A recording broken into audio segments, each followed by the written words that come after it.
Sabah dan Sarawak tuntut referendum pisah dari Federasi Malaysia. Beberapa hari lalu Yang Berhormat Bagan telah menghina rakyat Sarawak dengan menggelarkan kami sebagai pengemis yang tamak. Sedangkan kami selaku wakil rakyat daripada Gabungan Parti Sarawak hanya melaksanakan tanggungjawab melalui belanjawan negara. Peraturan Mesyuarat 36/12, mana-mana ahli yang mengeluarkan kenyataan mengelirukan Dewan adalah disifatkan menghina majlis. Saya ingin dapat penjelasan di manakah sumber yang telah menyatakan Menteri Kewangan Yang Berhormat Bagan telah mengatakan bahawa rakyat Sarawak itu pengemis. Saya ingin tahu sumbernya. Sekiranya tidak, saya minta Yang Berhormat Batan Sadong tarik balik. Saya orang Sarawak, saya lebih tahu, saya ada perasaannya, saya rohnya ada di dalam kami sini. Yang Berhormat Menteri bukan sahaja seronok menghina dan memperbodohkan rakyat Sarawak, tetapi pandai bermain wayang. Yang pasti, rakyat Sarawak bukanlah sebodoh dan sehina. Kadang-kadang kita terdengar suara-suara Sabah Sarawak, lebih baik kita keluar daripada Malaysia, dari Semenanjung. Sebab mereka anak tirikan kita. Ini Tan Sri tidak adil. Betul-betul tidak adil. Sebab dia anak tiri. Seolah-olah Sabah dan Sarawak ini warga negara kelas kedua. Saya tidak tahu ini siapa yang punya angkara ini. Saya mau Tan Sri perkara ini tahun ini diselesaikan. Jangan sampai tahun depan saya masuk dalam dewan ini, saya cakap bahasa yang sama lagi.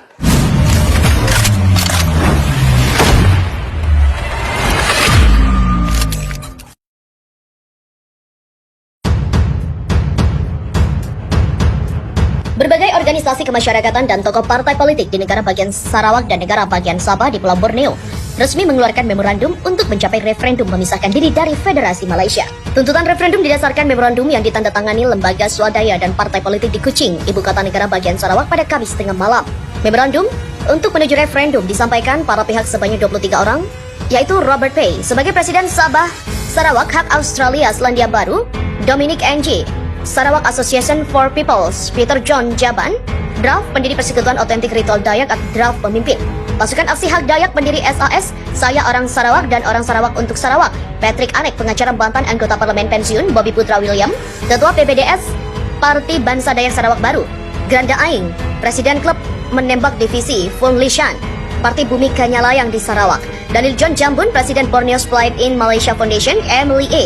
Edward, Presiden Sabah Sarawak Borneo Native Organisation Inc. Australia, Lumut P. Anak, Presiden Perhimpunan Republik Sabah Kalimantan Utara Nicholas Mujah, Sekretaris Jenderal Asosiasi Dayak Iban Sarawak, dan juga banyak tokoh-tokoh lainnya.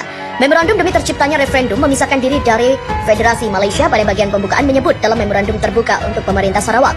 Presiden Asosiasi Aspirasi Masyarakat Sarawak, Sarawak Association of People Aspiration, Dominic dan juga Presiden Sabah Sarawak Right Australia New Zealand Robert Pay meminta pemerintah Sarawak untuk berkonsultasi dengan warga Sarawak mengenai persyaratan untuk membuka negosiasi dengan pemerintah federal untuk referendum kemerdekaan Sarawak.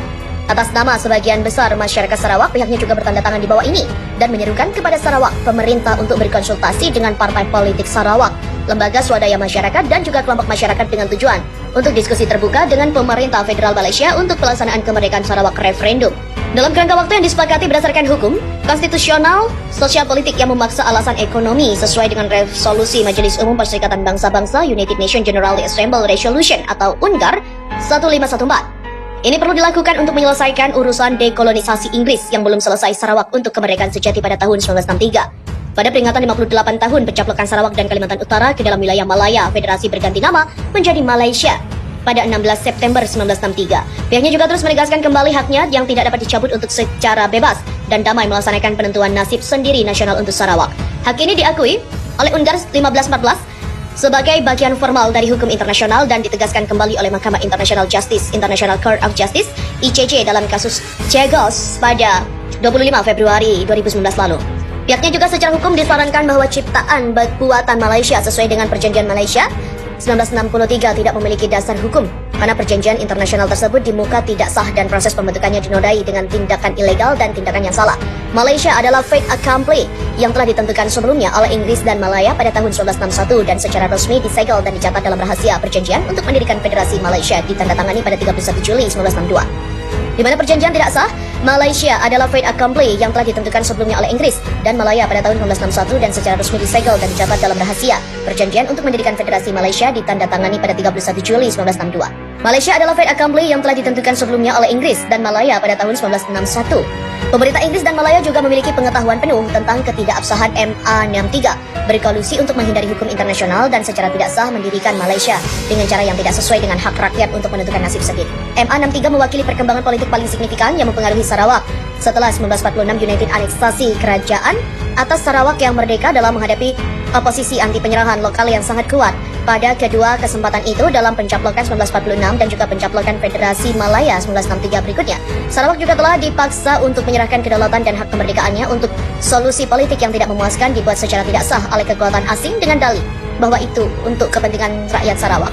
Pemerintah Inggris dengan memindahkan Sarawak ke Malaya telah melanggar perjanjian internasionalnya pada tahun 1946, diberikan untuk menangkis oposisi terhadap Sarawak independen yang mencaploknya, bahwa itu tidak akan dimasukkan dalam Persatuan Malaya dan untuk akhirnya mengembalikan kemerdekaan Sarawak sesuai dengan janji khidmat yang diberikan oleh Raja Brooke terakhir yang menyerahkan kekuasaan dan pemerintahan sendiri kepada orang Sarawak dalam 9 prinsip utama Konstitusi Sarawak 1941.